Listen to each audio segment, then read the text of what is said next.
Thank you. We go now to Randy Weber of Texas.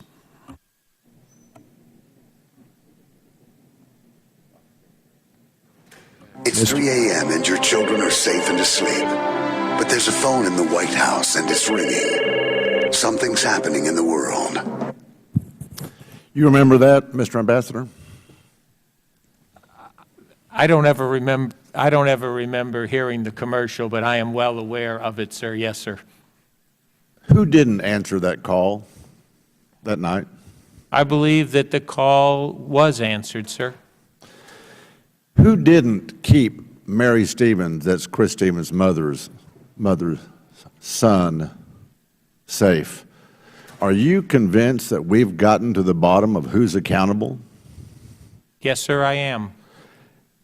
Are you prepared, would you like the task of going to Mary Stevens and explaining to her that 4 people getting reassigned is paying a price? Sir, they were not reassigned. They were relieved of their senior level positions. That is a serious disciplinary action. You said in your remarks that you presented to us on page 6 that under the Vienna Convention of 1961, I'm quoting you now, we do our part, and you kind of intimated where necessary sending Marine security guards. Who didn't send Marine security guards into Benghazi? We have, at that point, we in the Department of Defense had only 100 enough personnel to deploy 152 Marine security guard detachments, and we had 285 posts. Do you think that that's an acceptable explanation to Ms. Mary Stevens? It is the facts, sir. And it is also part of your helping us get the additional funding that is allowing us to increase. You answered the question. On page 9, you also said regarding the ARB recommendations, and I'm quoting you, the Department has created a Deputy Assistant Secretary for High Threat Posts, end quote. And then you intimate who undoubtedly will send Marines. Well, if the ARB has asked for a new post, whose responsibility was that before Benghazi happened?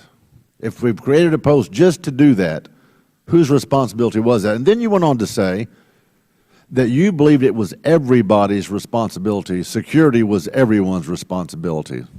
That is correct, sir. Okay. So in the report, you agreed with the fact that there are those who were held, you say they were held accountable. I call it reassignment. I don't recall your question. Was anybody denied pay or benefits of those 4? They were, what the Secretary of State was carrying out is a review, and under the American system of fairness, we do not in effect find someone guilty until the review is complete. You said, actually, I'm quoting from you earlier, you said that's an essential element of American fairness, end quote. That's what you said sitting in that chair. But let me tell you this. The American public expects that an essential element of fairness is that we get to the bottom of this and someone is held accountable. You said that the ARB report, and I know they said this, and I'm quoting what you said here today, is that no one had a breach of duty.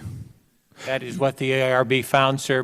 That is what the statute. Yet you just sat there and retestified that security was everyone's responsibility.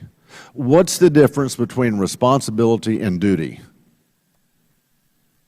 I don't see a difference. So there was a breach of duty then? No, sir. There was not a breach of duty in your opinion? And you would be okay explaining that to Mary Stevens? I believe, sir, that there was no breach of duty. The ARB found that, and I concur to the extent. I'm almost done here, Mr. Chairman.